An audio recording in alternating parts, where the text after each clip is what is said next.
Antes de la clase, les voy a hacer una pregunta. Si les pediría que me describan, sin usar la palabra rabino, ¿qué dirían? O no a mí, personalmente. ¿Ven a alguien como yo caminando por la calle con kipá, con tzitzit, con barba? ¿Qué dirían? Iba caminando un judío, ¿sí?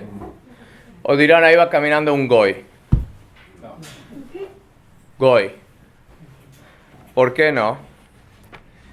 Esa es la clase de hoy. En la Biblia, en la Torah, vamos a empezar, en ningún lugar funciona la palabra judío. En la Torah no existe la palabra yehudí. ¿Dónde aparece la palabra yehudí? En la Megilá de Esther, la fiesta que viene pronto. La palabra goy aparece antes en la Biblia describiendo al pueblo judío en el libro de Shmuel. ¿Ok? Entonces, hay otras palabras en que se usa para describir a los descendientes de Abraham, Isaac y Jacob. ¿Qué otras palabras? Yeshurun. Pero la más común es Bnei Israel, israelitas, que hoy en día se usa mucho con respecto al Estado de Israel, pero no con la gente que practica la religión de la Torah. ¿Por qué? ¿Quién sabe? En Israel hay muchas religiones, cristianos, árabes, israelitas, me refiero. Ok, no. O sea, dice del Estado de Israel. El Estado de Israel. Que el Estado de Israel. Pero antes de que exista el Estado de Israel, o sea, 100 años, 200, 1000 años, al pueblo elegido no se llamaba el pueblo israelita, como en la época de la Torah que éramos Bnei Israel, sino se llamaba el pueblo judío, Yehudim. Y como dijo muy bien, el único lugar en la Biblia, el primer lugar que hasta el final de la Biblia, el libro de Esther, dice, entre otras frases, ¿cuál es la más famosa que usamos como la palabra judío bastante regularmente? Está en el Sidur. ¿En dónde, en qué contexto usamos la palabra Yehudim o judíos? ¿Hijos de Jacob? No, la palabra Yehudim. Judío. La palabra judío, ¿en dónde está? ¿En el Sidur o en nuestros rezos? En el libro de la Megilá de Esther. No, en el Sidur, en los rezos, en este libro. Una vez a la semana mínimo se recita el sábado por la noche, en la Abdalá. La Yehudim Aita Oga Besimcha Besazón Veikar. En la página 346 son las letras que están más resaltadas de toda la página, que quiere decir para los judíos hubo luz, alegría, júbilo y honor. Que así sea con nosotros. Entonces, ¿por qué únicamente en la época de Mordejai y Esther se empezó a utilizar esta palabra?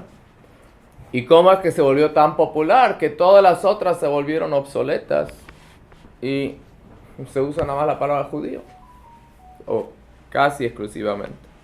Entonces vamos a analizar una plática del Rebbe de Lubavitch el año 1979 en que él explica este tema de acuerdo a la Kabbalah y con una aplicación práctica para toda persona.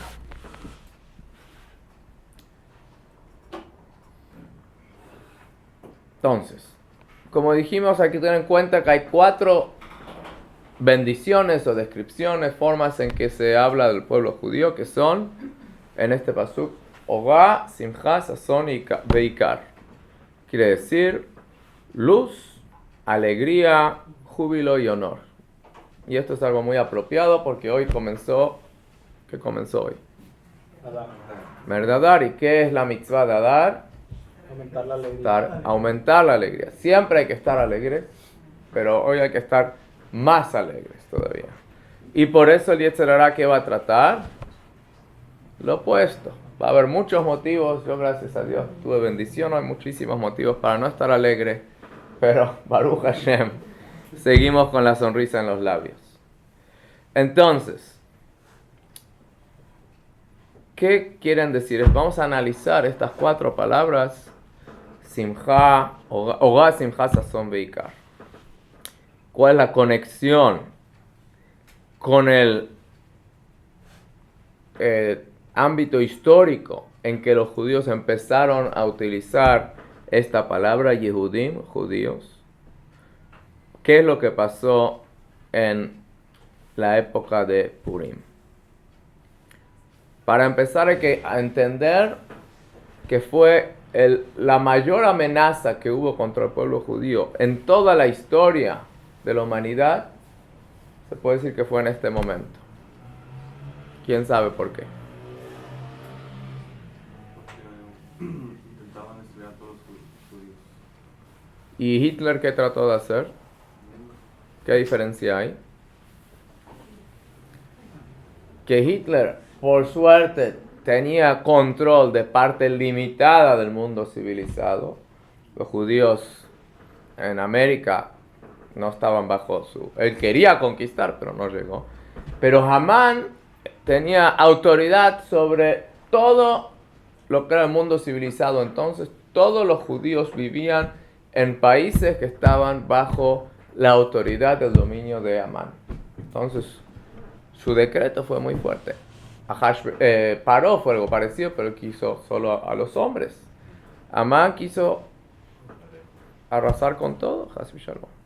Entonces,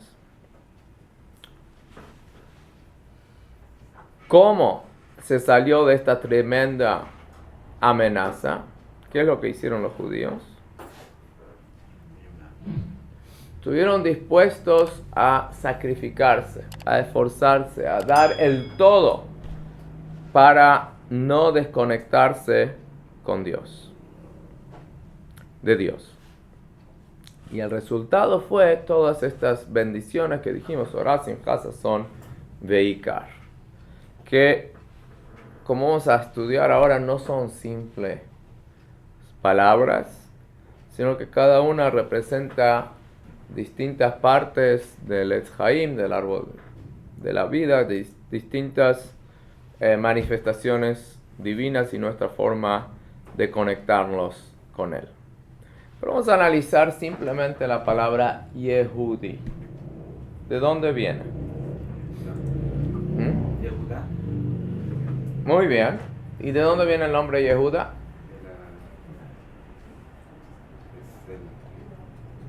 Soy Jacob. ¿Por qué Lea llamó a su hijo Yehuda? Que dijo, Apam Jode et Hashem. Ahora voy a agradecer y reconocer la bondad de Dios hacia mí. ¿Por qué? Porque tuvo más de lo que merecía. Jacob tenía 4 mujeres, tenía que tener 12 hijos, cada una le tocaban 3. Y Judá fue el hijo número 4.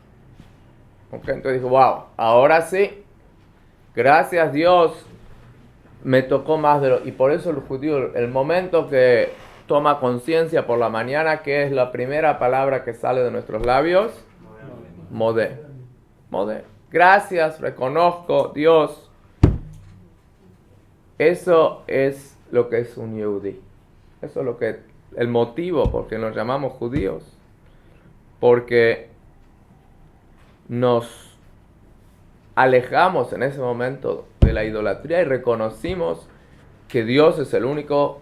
La palabra quiere decir 2 cosas, leodot, agradecer y reconocer. Que Dios es la única fuente de energía, fuente de bendición. Entonces, hay que entender por qué en la Torá no estábamos todavía en ese nivel. Y por qué únicamente en la época de Esther y Mordejai es cuando llegamos a ese nivel. La Torá es una forma muy íntima y profunda de conectarnos con Dios intelectualmente a través del estudio. Pero es un estudio que tiene que llevar a la acción, porque si es teórico no tiene ningún sentido. Entonces, todo estudio, no el de los niños que les enseñamos lo simple, sino el de toda persona, su estudio tiene que estar enfocado hacia la acción, a cómo este nuevo conocimiento que adquiero va a afectar a cómo me conduzco diariamente. No. La Torá, como dijimos, es la sabiduría de Dios, que tuvo que ser muy condensada, muy rebajada, muy limitada para que los seres humanos podamos relacionarnos con ella, entenderlo. Entonces,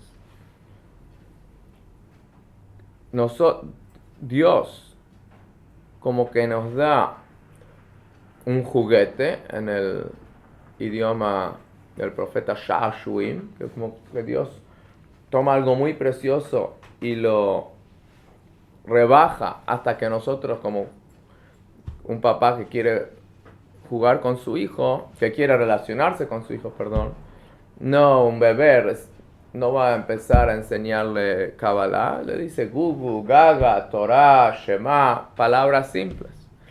Eso es una forma de jugar con él para crear la relación, lo mismo con Dios.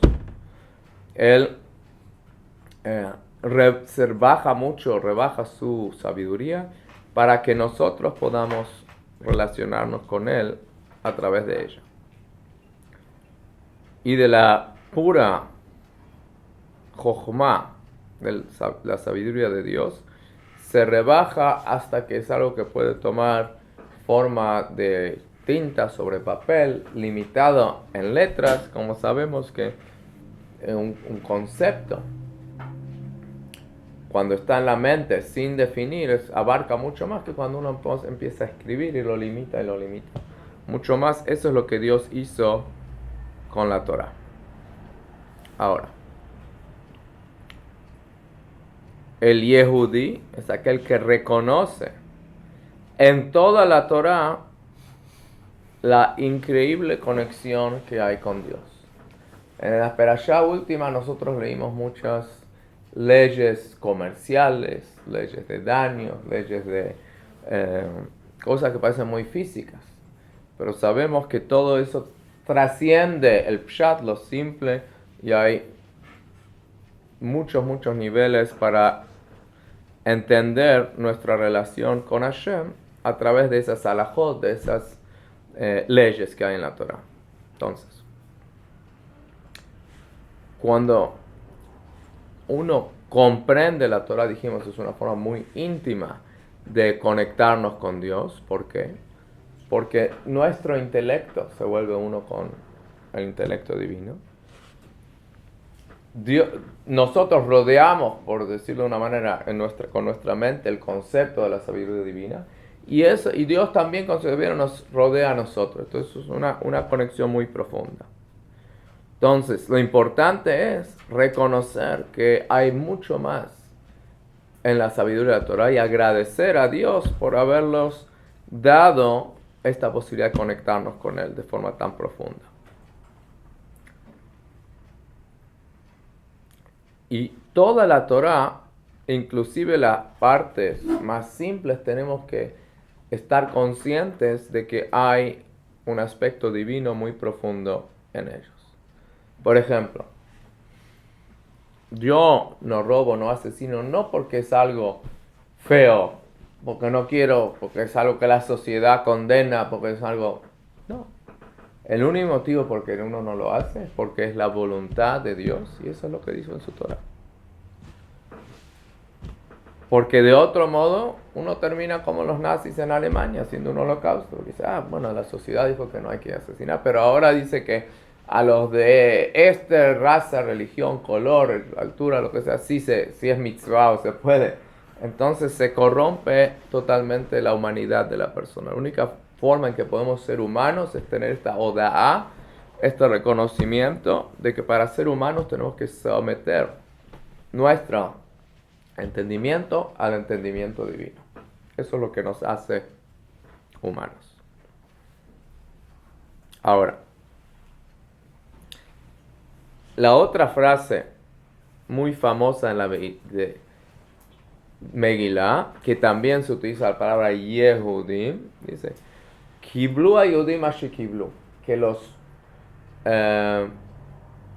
judíos aceptaron sobre sí mismos o cumplieron lo que habían recibido. ¿Cuáles son? ¿A qué se refiere específicamente? 4 temas: la Torá, las fiestas, Brit Milá y la mitzvah de Tefilim.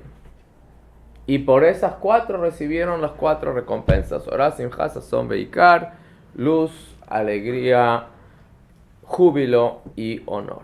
Entonces, vamos a entender un poquito cuál es la relación entre ellos y qué es lo que pasó en estos días de Purim que causaron este cambio en los judíos.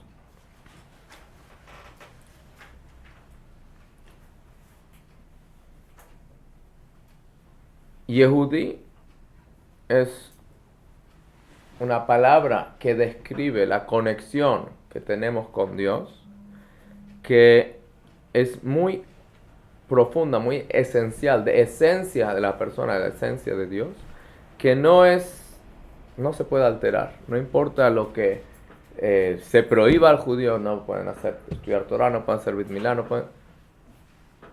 Se continúa. ¿Por qué? Porque es como decirle a un pez, ya no puedes estar en el agua, busca otro hábitat. Impensable. No hay otro hábitat para el judío. Entonces, esto representa lo que decimos Ner mitzvah betorah or, la vela de la mitzvah y la luz de la Torah. Entonces, el primer regalo, digamos, que Dios dio por el cumplir la Torah es Torah, luz, or. Pero es or es masculino, Orá es femenino. Entonces hay que entender por qué es tan femenino. También la Torah es femenino. Que representa, femenino es aquel que recibe. Porque la idea de la Torah está diseñada para que nosotros, el ser humano, pueda recibir la sabiduría de Dios. Como dijimos, esto todo no es para Dios mostrar su sabiduría, al contrario, Dios condensa, rebaja tremendamente su sabiduría para que nosotros podamos recibirla. Entonces, la palabra or toma el aspecto femenino, que es lo que nos motiva a conectarnos con Dios y cumplir lo que la Torah nos dice. ¿Alguna pregunta en lo que vimos hasta ahora? ¿Todo claro? Entonces, esto representa la unión de la luz con la fuente de su luz. O sea, del or con el maor, la fuente de la luz, que a través de conectarnos a Dios con la Torah, nos conectamos de una forma muy profunda. La bendición siguiente es Simja. Simja es alegría, también en femenino. Simja, alegría representa expansión. Cuando una persona está alegre, se expande, cuando la persona está triste, Haz Shalom, se contrae. Uno cuando está alegre quiere festejar, invitar a otros, participar, compartir. Entonces, si la Torah es Jochma, Simcha es Binah. La Jochma es la semilla, el punto seminal, algo muy reducido. Binah es entendimiento, como el vientre materno, donde se desarrolla el feto y toma forma. Entonces, está escrito también Em Abanim Semeja. La madre, eso lo cantamos hoy a la mañana, ¿sí? ¿En dónde? En el Halel de Rosh Chodesh, en todos los Halel. La madre se alegra con sus hijos. La madre es Binah, entendimiento, que se representa la amplitud, y así como la Binah, el entendimiento es lo que desarrolla la sabiduría y lo que nos ayuda a apreciar la sabiduría. Entonces eso es lo que la Simcha también representa. Y también representa las palabras Rehobot Anar, que es decir, la amplitud del río donde fluyen las aguas con abundancia, en el que se aprecia más, se llega más arriba que la sefirá de Jochma. Como está escrito en el Zohar sobre Re'eh, que en Binah se aprecia el nivel de Atik. Que no vamos, el que sabe quién es Atik, bien, el que no, otro día quizás estudiemos o expliquemos. Entonces, no en Jochma, sino al nivel más bajo. Hoy el tema que hoy vamos a hablar, básicamente es cuanto uno más baja, más se puede apreciar y más alto se puede llegar. Como me preguntó mi papá, si las montañas están más cerca del sol, ¿por qué hace más frío en las montañas que en los valles, que está más lejos del sol? ¿Quién sabe? Porque el calor del sol, únicamente cuando los rayos del sol llegan a la tierra y se reflejan, ahí es cuando generan calor. O sea, mientras van viajando, los rayos del sol no son calientes.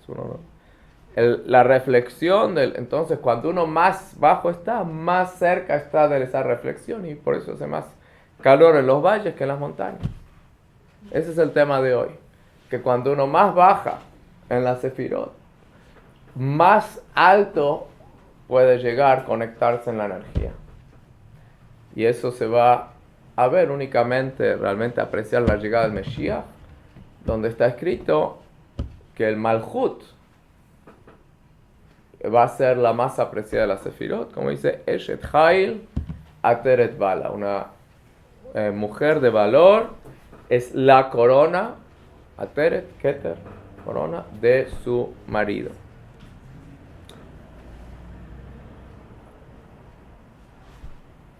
Nos movemos a la tercera palabra, sazón. Sazón se traduce generalmente como júbilo, que es una palabra más fuerte todavía que alegría, y corresponde a la mitzvah de Brit Milá.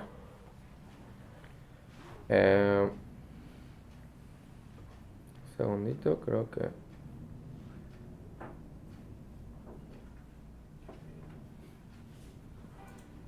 me salté algo importante. Sí. Dijimos que Orá viene de Torah, pero no explicamos Simcha, ¿qué mitzvah? Bueno, sí lo mencionamos pero rápidamente. Simcha representa, ¿cuándo es el tiempo que tenemos que estar alegres? Yom Tov, las fiestas. que los judíos se apegaron al Yom Tov, Dios los bendijo con la Simcha. Y ahora pasamos a la tercera mitzvah, que es Sazón, que es el Brit Milá, la mitzvah de circuncisión. Ahora, ¿cuál es la relación entre ellos? Dijimos que el Sazón es más elevado inclusive que la Simcha. ¿Por qué? Que Simcha, el Yom Tov, es algo, la fiesta se celebra en ese momento y después pasó la fiesta. Brit Milá, la circuncisión, es un pacto eterno con Dios. Leí el viernes una historia que me conmovió mucho. Tengo un amigo que se dedica a hacer Brit Milá a adultos. Estuvo la semana pasada en Ucrania, tuvo que cruzar fronteras caminando, viajar horas y horas y horas porque había 4 judíos en Ucrania que querían hacer Brit Milá. Viajó de Israel, tardó como 2 días llegar y 2 días regresar, pero les hizo Brit Milá. Pero la historia que me conmovió mucho es que dice que lamentablemente hace unos 20 años en Israel hubo muchos padres que decidieron que hacer Brit Milá a sus hijos no era justo, someterlos a ese sufrimiento, y estos jóvenes ahora están entrando al ejército, y en el ejército se dan cuenta que todos sus amigos tienen una marca en la carne que los identifica como judíos y ellos no la tienen, y van a sus superiores y dicen: quiero ser judío completo.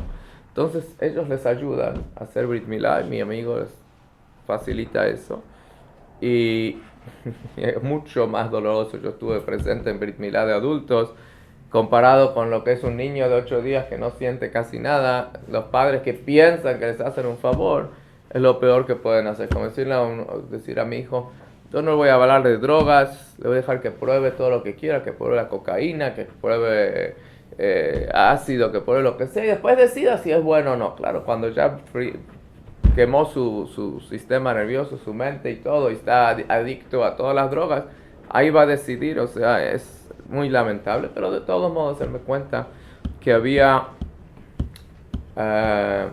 uno de los Brit Milá que hizo, era un joven que estaba en Tzuk Eitan, no me acuerdo cómo se llama en español. En 2016 Israel entró a Gaza para rescatar a los jóvenes que habían sido secuestrados, y fue una campaña muy horrible, y él estaba en una unidad que les tocó entrar a Gaza, y lamentablemente 70 soldados israelíes murieron, fueron asesinados en esa campaña, y él estaba allá y pensó que él iba a morir también, y dijo: Dios, con mucho gusto muero por el pueblo de Israel, por el Estado de Israel, pero por favor no me dejes morir ahora, cuando todavía no purifiqué mi cuerpo, todavía no hice mi circuncisión. Déjame hacer la circuncisión y te doy mi vida cuando gustes. Y sobrevivió, y cuando hizo el Brit Milá, eligió la palabra Eitan, que era la palabra que se usó en esa campaña, Tzuk Eitan, honrando la vida de los 70 soldados que se sacrificaron por el pueblo judío. Entonces, el Brit Milá simboliza una conexión muy, muy profunda y eterna con Dios, que es sazón, que es júbilo, que es más aún que alegría. Y como está en el Salmo, la Mnatseach a la Shminit, la canción por el octavo, que es Brit Milá, la mitzvah que se hace en el octavo día, que se trae hacia uno de lo más profundo del Yesod hasta Atik, porque el Brit Milá se hace en el Yesod, en la parte que corresponde a la unión de la persona, que es inclusive más alto que el Oray, que Simcha. Y finalmente pasamos al cuarto nivel, que es Vikar. Vikar es, traducen el Sidur como honor o apreciación. La palabra Yekar se escribe Yud Kuf Reish, valor numérico 310. ¿Sí? Yesh o Shai, que es exactamente la mitad de Keter, 620, la corona. ¿Por qué? Porque el Keter se divide en Yesh, 310, y Ikar, 310. ¿Y cuál es la diferencia? Que Ikar es el Pnimiuta Keter, lo más profundo del nivel de Keter, la esencia de Atik, y eso es lo que se revela más que en el nivel de Brit Milá,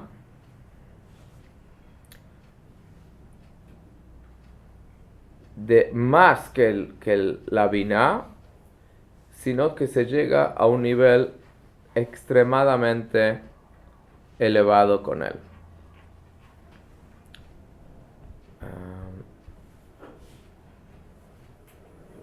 ¿Alguna pregunta a lo que vimos hasta ahora? ¿Todo bien, Baruch Hashem?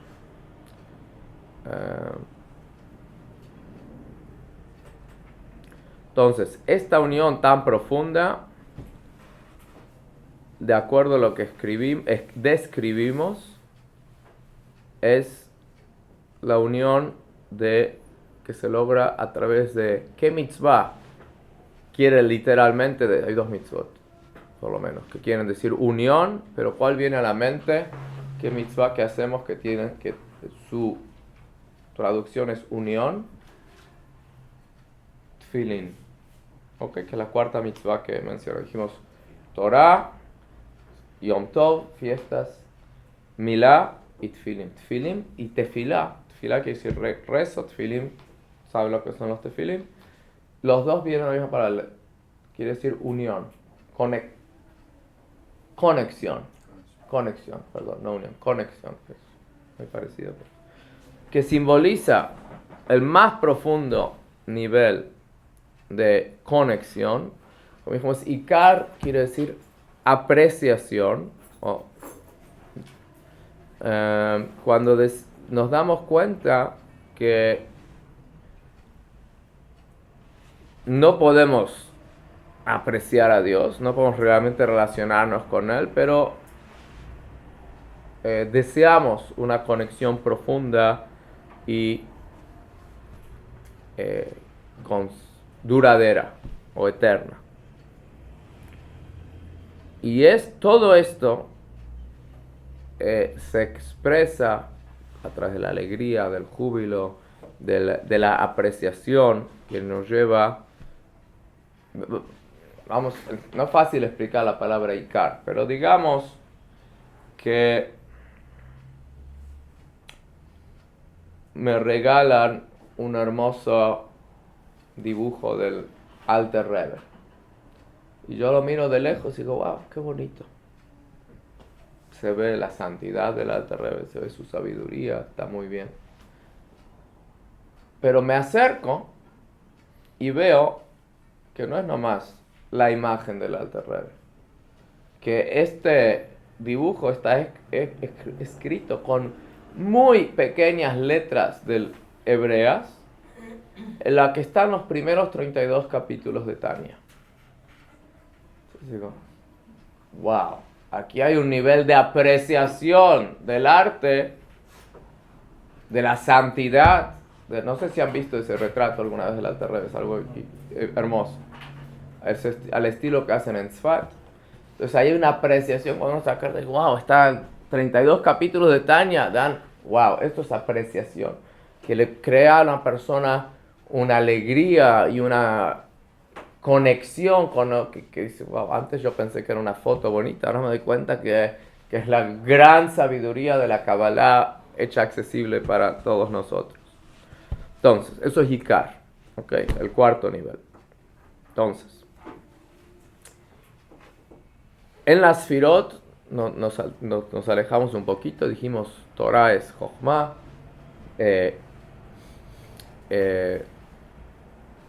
Ora, Simcha, Yom Tov es Binah, y después viene el Ze'er Anpin, que son las emociones, Chesed, Gvura, Tiferet, Netzach, Hod, Yesod, que están simbolizados por sazón, júbilo, Brit Milá, y finalmente Malchut, es ikar, apreciación o tefilim. Que únicamente cuando existe este ijud del Ze'er Anpin con el Malchut, de los poderes emocionales, los 7 inferiores, es cuando se puede llegar a lo más alto, como es el ejemplo de la luz que se refleja en la tierra y crea mucho calor. La palabra en la Torah vehaya y será, por lo general siempre está relacionado con simcha, con alegría. ¿Por qué? Porque las sefirot están en orden opuesto. Vehaya es Vav Hei Yud Hei. Instead of Yud Hei Vav Hei, Vav Hei Yud Hei. Cuando está los poderes emotivos más abajo, o primeros, no, los más abajo están primeros. El Ze'er Anpin, que es lo que quiere decir literalmente la pequeña cara, que son los poderes emocionales, contrapuesto con el Arihampin, que es la gran cara cuando se incluye también los poderes intelectuales, simbolizados por las letras Yud, Hei, Jochma y Binah del nombre de Dios. Entonces, la Geula, la redención, la revelación del Mashiach está relacionada con este orden que cuando se aprecie la Shejinah, la presencia divina, como está en el Vav Hei, en las 2 letras inferiores, por decirlo de una manera, del nombre de Dios. Entonces, la historia de Purim fue el principio del cambio del mundo, de adaptarlo para la era en que todo va a ser Shabbat, todo va a ser cuando la llegada del Mesías. Y durante todo el exilio, durante todo el tiempo que estamos en la diáspora, nuestro servicio a Dios es lo que prepara para la llegada del Mesías y la construcción del Bet HaMikdash. Especialmente a través de las mitzvot de Purim, que representan la eternidad, como está escrito, Vimei apurim aele lo ya'abru, quiere decir, al final de la Megilat Esther dice, y estos días de Purim nunca cesarán. ¿Qué quiere decir? Que inclusive cuando llega el Mashiach, que algunas fiestas se van a anular, pero Purim va a seguir para siempre. ¿Por qué? Porque la Megilá, el compromiso tan fuerte que tomaron los judíos en la época de Purim fue el catalista para la redención de ese entonces y también para la llegada del Mesías. Y el Rebbe termina dando la bendición, que pasemos de celebrar los días de Purim, que ahora todavía estamos nosotros bajo el dominio de Ahashverosh, que muy pronto pasemos a, como dice el Rambam, a la real redención con el Mashiach Tzidkeinu, que está simbolizada por la fiesta siguiente, después de Purim, que es la fiesta de Pesach, en donde está escrito respecto a Pesach, Kimei Tzedcha Me'eretz Mitzrayim Arenu Niflaot, como los días de tu salida de Egipto, te mostraré maravillas. Que sea muy pronto y todos lo podamos experimentar juntos. Amén.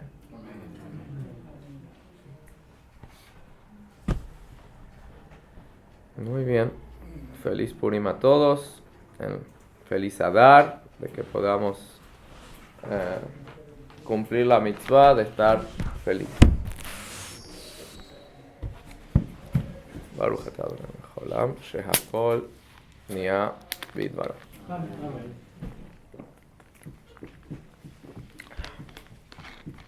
¿Más preguntas? Yo sí, Robin.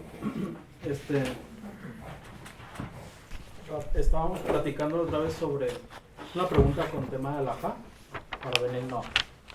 Ujú.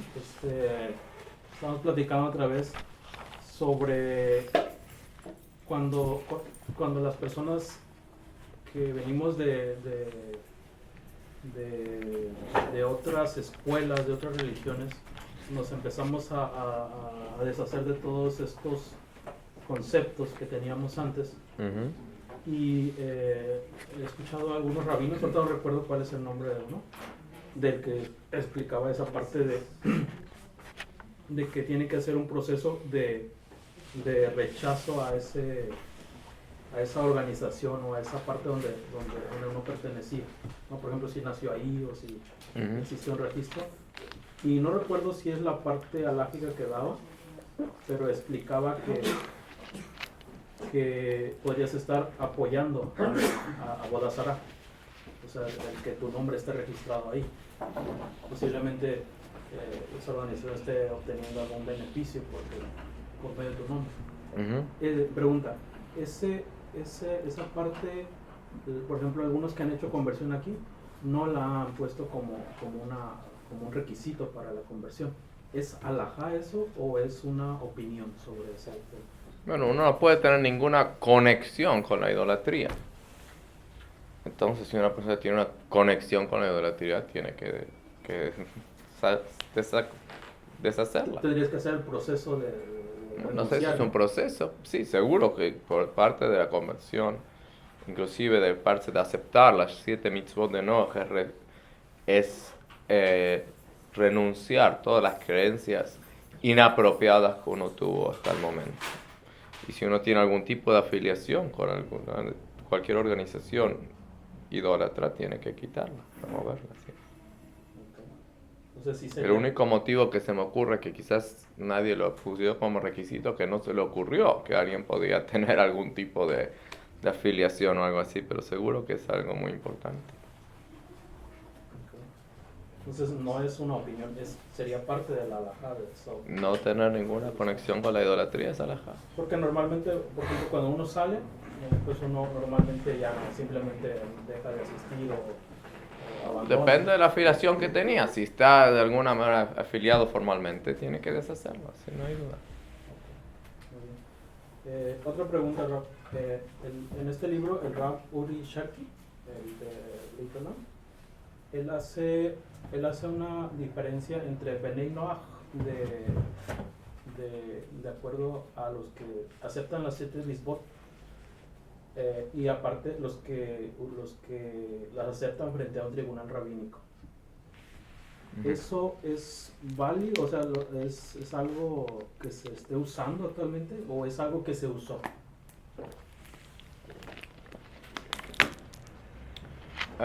Tendría que investigarlo si hay tribunales rabínicos que se dedican a eso hoy en día. Pero sí suena como algo bonito para hacer.